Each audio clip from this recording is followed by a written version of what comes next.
कि गजराज रूप गर पाप जो हो, गजराज रूप गर पाप जो हो, मरता है प्रयागराज के हाथ। हाल स्मरण त्रिवेणी दर्शन से, स्मरण त्रिवेणी दर्शन से, सुंदर मंगल होता है साथ, सुंदर मंगल होता तो कही सिय लखन ही सखही सुनाई, और श्रीमुख तीरथ राज बढ़ाई, श्रीमुख तीरथ राज। अरे भगवान ने तो खुद ही आपकी बड़ाई किया है, आप कैसे बोलते हो कि मैं कुछ नहीं दे सकता। कि करी प्रणाम देखत बन बागा, और कहत महात्म यति अनुरागा। आपका इतना महात्म्य है प्रयागराज जी, आप मुझसे झूठ मत बोलिए। जब श्री राम जी गए थे तभी की ये बात मुझे पता लगी है कि यही विधि आई बिलो की बेनी, सुमिरत सकल सुमंगल दिनी। कि मुदित नहाई कीन्ही शिव सेवा। अरे त्रिवेणी, इसी जगह में तो नहा करके भगवान राम ने शिव जी की सेवा की है, और तुम बोलते हो कुछ नहीं दे सकते। पूजी जथा विधि तीरथ देवा। आप इतने महान हो और मुझे आप कहते हो कुछ देने की स्थिति में नहीं हो। प्रयागराज बोले, पर मेरी ऐसी कोई महिमा नहीं है, तभी तो श्री राम ने यहाँ मुझसे कुछ नहीं मांगा। यदि मेरे में कुछ महिमा होती तो श्री राम उस समय जाते समय मुझसे कुछ मांगते, पर तुम मांग रहे हो। भरत जी बोले, भैया इसलिए नहीं मांगे कि पीछे मांगने वाला भिखारी आ रहा है। भैया राम आपसे सिर्फ इसलिए नहीं मांगे कि भिखारी मैं हूं और मैं पीछे पीछे चल करके आऊंगा, भैया ने मेरे लिए छोड़ के रखा हुआ है। भिखारी पीछे चल के आने वाला है, वही भरत यह भिखारी है जो आपसे मांग रहा है कि मुझे राम के चरण में नेह दे दो। प्रयागराज बोले, नहीं मेरी स्थिति तो नहीं है, अभी भी मैं कहता हूं कि कुछ नहीं दे सकता। तो भरत बोले कि भैया जब निकले थे तो मुझे मालूम है कि आप क्या दे सकते हो क्या नहीं दे सकते हो। बाबा ने पंक्ति लिखी थी आपकी महिमा में, गोस्वामी बाबा ने। आप मुझसे झूठ बोल रहे हैं कि मैं कुछ नहीं दे सकता। बोले मुझे ध्यान नहीं है। प्रयागराज बोले, मुझे ध्यान नहीं है कि मैं क्या दे सकता हूं। भरत बोले कि चारि पदार्थ भरा भंडारो। चार पदार्थ के तो भंडार भरे हुए हैं साहब आपके यहाँ। कि पुण्य प्रदेश देश यति चारु, पुण्य प्रदेश देश यति चारु। उस समय लिखा गया है, आप मुझसे झूठ बोल रहे हैं कि चार पदार्थों से आप युक्त हो, धर्म, अर्थ, काम और मोक्ष। आप इस तरीके से मुझसे कह रहे हो, झूठ बोल रहे हो। प्रयागराज बोले, अच्छा ठीक है, चलो मान लिया कि मेरे अंदर में चार पदार्थ है। तुमने खुद कहा है ना भरत? बोले हाँ। सोच लो भरत, तुम बोले हो? बोले हाँ मैं बोला हूं। तुम्हें ही इसका उदाहरण दिए हो कि चार पदार्थ मुझ में भरा हुआ है, धर्म, अर्थ, काम और मोक्ष। बोले हाँ मैंने कहा है। तो मांगो क्या चाहिए?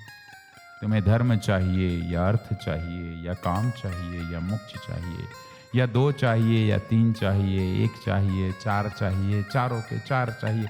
मांगो भरत। भरत बोले, वो नहीं, मुझे चारों नहीं चाहिए। एक तरफ कहते हो कि चार पदार्थ मुझ में भरा है, एक तरफ कहते हो कुछ नहीं चाहिए। बोले नहीं, मुझे ये पुरुषार्थ नहीं चाहिए। तो क्या? बोलो ना क्या चाहिए। तो अर्थ न धर्म न काम रुचि, गति न चहो निर्वाण, जन्म जन्म रति राम पद यह वरदान।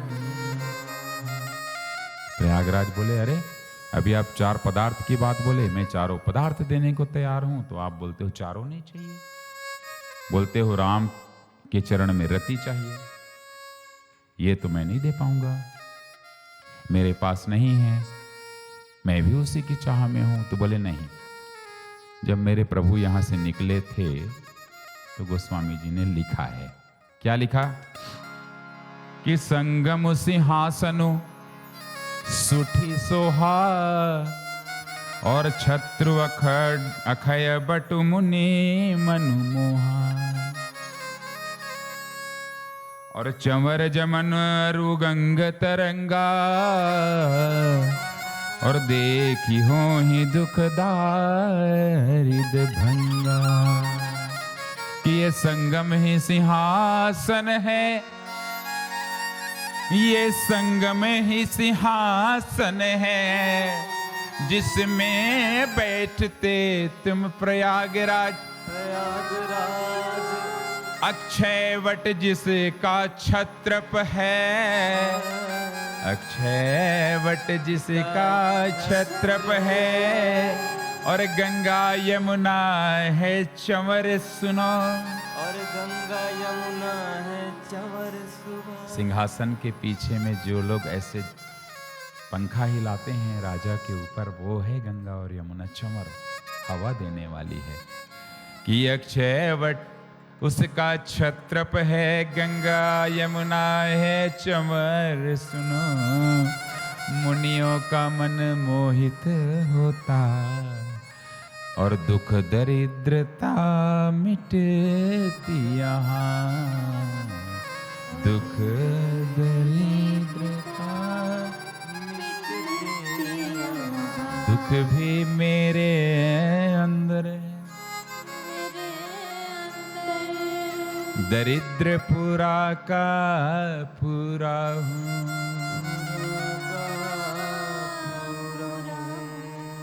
मैं हूँ भिखारी प्रयागराज, मैं राम के बिना अधूरा हूँ, मैं राम के बिना अधूरा हूँ, मैं राम के बिना तो मुझे राम चरण रति चाहिए जी, मुझे राम चरण रति चाहिए, मुझे राम चरण गति चाहिए जी,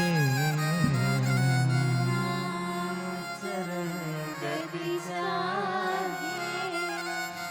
कैसे मिलेगी फिर ये रामचरण में भक्ति, रामचरण में रति? बोले आप भूल रहे हो। बोले क्या क्या बोल रहा हूं भरत? प्रयागराज ने कहा क्या बोल रहा हूं?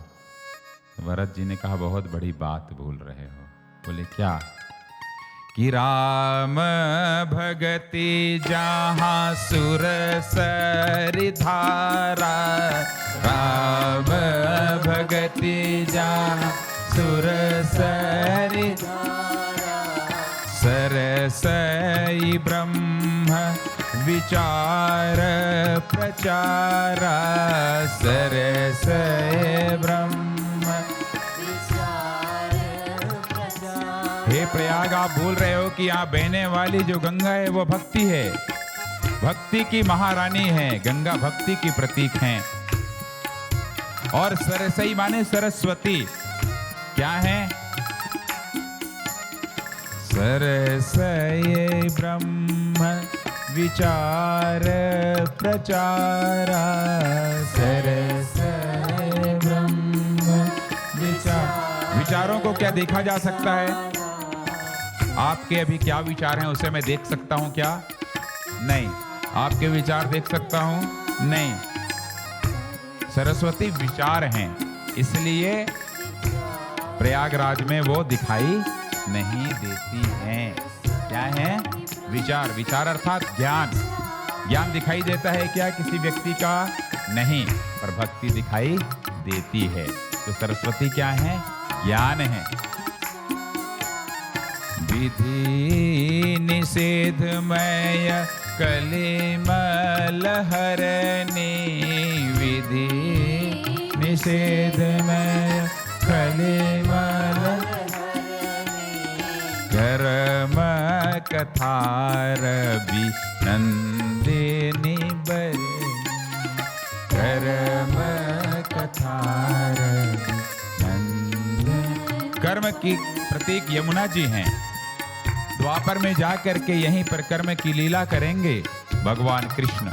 कर्म की लीला कृष्ण ने इसीलिए की यमुना के तट के किनारे द्वापर में, क्योंकि यमुना कर्म की प्रतीक है। इसलिए गंगा के किनारे नहीं आए कृष्ण, सरस्वती के किनारे नहीं आए।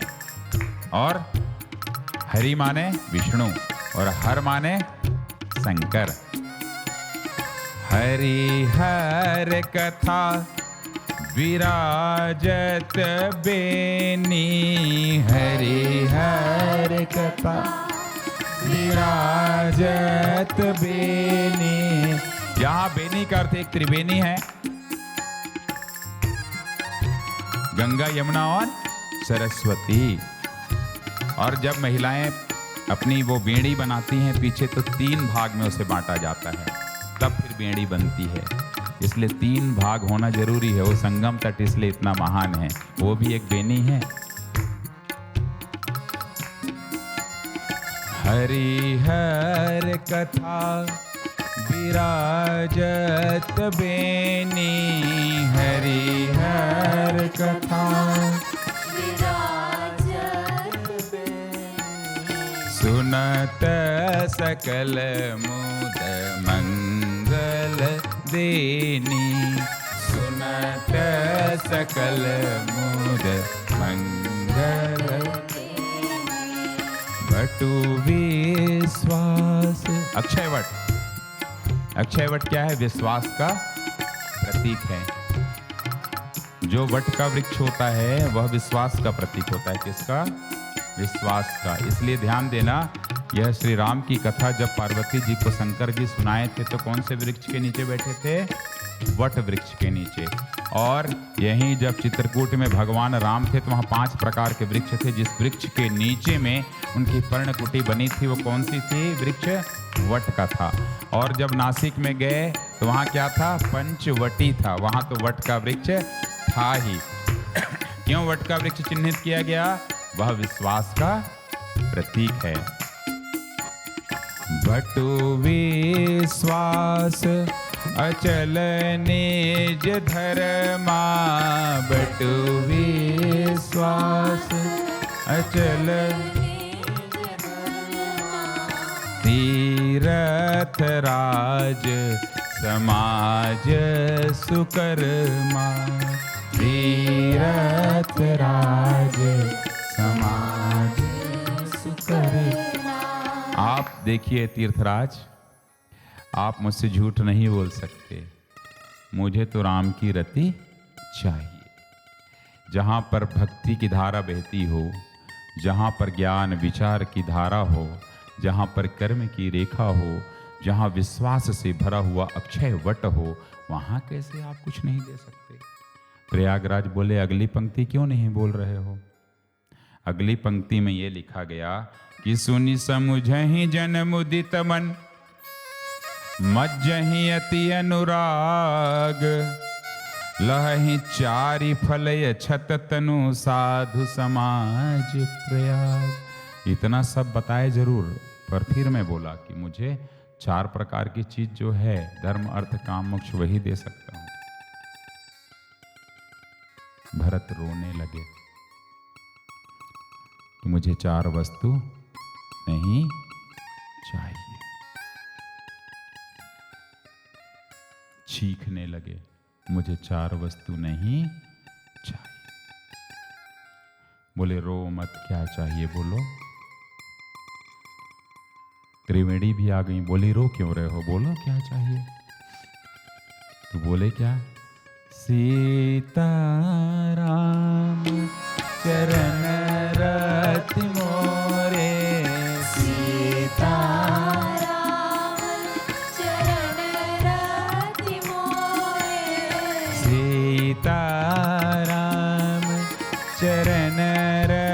रति मोरे सीताराम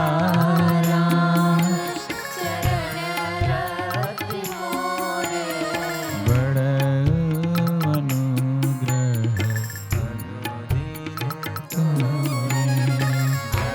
दीन बड़ा अनुग्रह तोरे अनुदीन बड़ा अनुग्रह तोरे अनुदीन बड़ा। अनुग्रह तोरे। तो यह आवाज कहाँ तक गई? श्री राम के कानों तक गई। इसीलिए क्या दिए? प्रभु कर कृपा पावरे देने, प्रभु कर कृपा पावरे देने, सादर भरत शीस धरे सादर भरत शीश धरि लेने सादर भरत शीश धरि लेने। देखिए क्यों नहीं चाह रहे थे धर्म अर्थ काम मोक्ष? भाई अर्थ क्या है? राज सिंहासन ही तो है। अर्थ माने क्या है? धन दौलत संपत्ति। तो बोले ये क्या मुझे दे रहे हो? मैं तो त्याग के आ रहा हूं, नहीं चाहिए। अयोध्या में मैं त्याग दिया, धर्म तो त्याग, अर्थ तो त्याग दिया। मोक्ष बाबू मुझे चाहिए ही नहीं, मोक्ष तो राम के पद में है। और धर्म क्या है? धर्म तो मैं त्याग ही रहा हूं कि मैं मांग रहा हूं भिखारी बन करके। मेरा क्षत्रिय धर्म, राज सिंहासन का धर्म। और मेरे अंदर में कोई ऐसा काम नहीं है, क्रोध नहीं है। उसकी परीक्षा तो पीछे ही ले लिया है निषाद राज, कि मेरे अंदर में कितना काम क्रोध है। वो तो निषाद राज की उस परीक्षा में पास हो गया हूं। उसके बाद भी भरद्वाज जी के जो आश्रम में पहुंचते हैं तो रिद्धि और सिद्धि को उनकी सेवा में लगाया जाता है। एक परीक्षा और हो जाती है, परंतु रिद्धि और सिद्धि को कोई फर्क, रिद्धि सिद्धि के प्रभाव का थोड़ा भी फर्क भरत के ऊपर नहीं पड़ता है। उन्हें मतलब ही नहीं रहता है। आप सोचिए कि भगवान राम जब जा रहे थे यात्रा में तो रिद्धियां और सिद्धियां नहीं आई सेवा में, परंतु भरत के समय आई। भरत इतने महान हैं, परंतु भरत जानते थे कि रिद्धि सिद्धि माने क्या है? यही तो दुनियादारी है, माया है। उसके चक्कर में यदि पड़ गया तो आदमी बर्बाद हो जाएगा। इसलिए रिद्धि सिद्धि का असर ही नहीं पड़ा। और इसी कारण श्री राम को भरत बहुत प्यारे हैं। इसीलिए कहा जाता है भरत सरिस को राम स्नेही, भरत सरिस को राम स्नेही, राम स्नेही, राम स्नेही, राम स्नेही, राम स्नेही। संत समाज मेरी आवाज बैठी हुई है, इसलिए हाई पिच पे नहीं जा पा रहा हूं। शांति से ही सुनते हैं, प्यार प्रेम से। भरत सरिस को राम स्नेही, भरत सरिस को राम स्नेही, जग जप राम, राम जप जेहि, जग जप राम, राम जप। दुनिया राम की वंदना करती है, राम को जपती है, और भरत को कौन जपता है? राम। इसीलिए आप जब श्री रामचरितमानस में जाएंगे तो एक बड़ी मुख्य बात बताने जा रहा हूं मैं। ऐसा क्यों? कितने कांड हैं मानस में?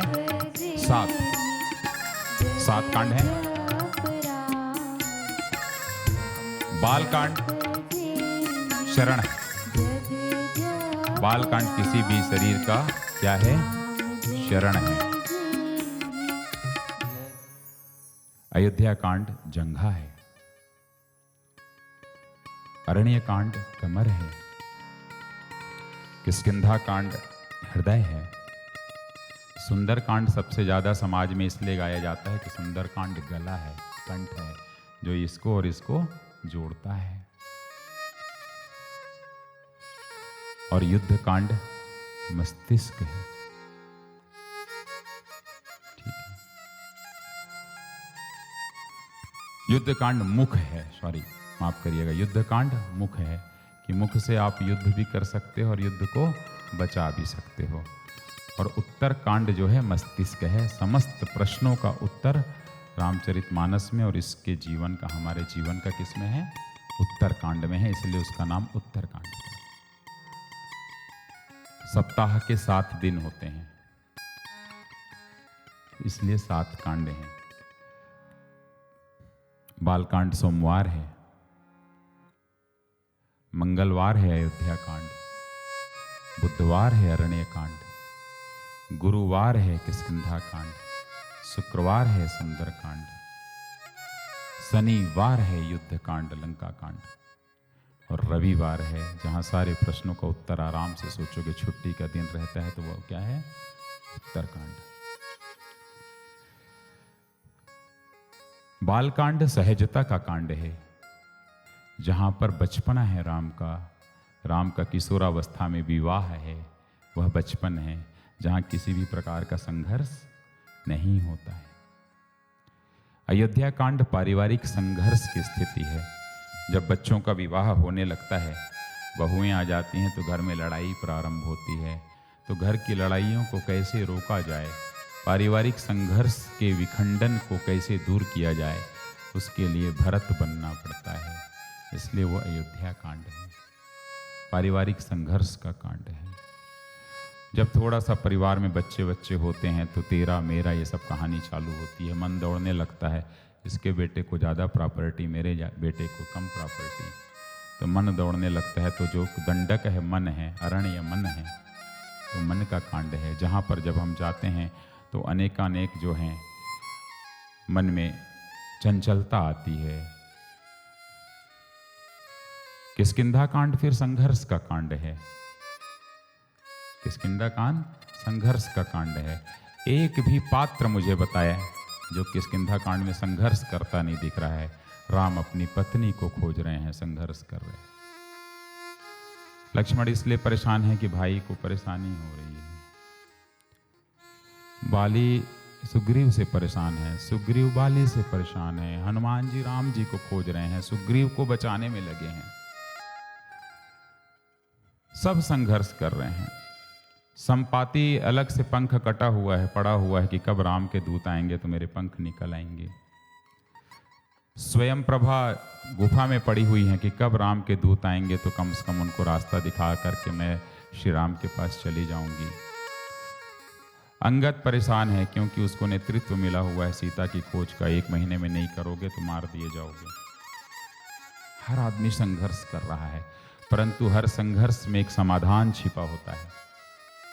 हर संघर्ष में एक समाधान छिपा होता है। तो सुंदर कांड जो है समाधान का कांड है, सुंदरता का कांड है, जहां हनुमान जी भगवान आते हैं और सारे संघर्ष का, सारी समस्याओं का समाधान करते हैं। तो समाधान का कांड है।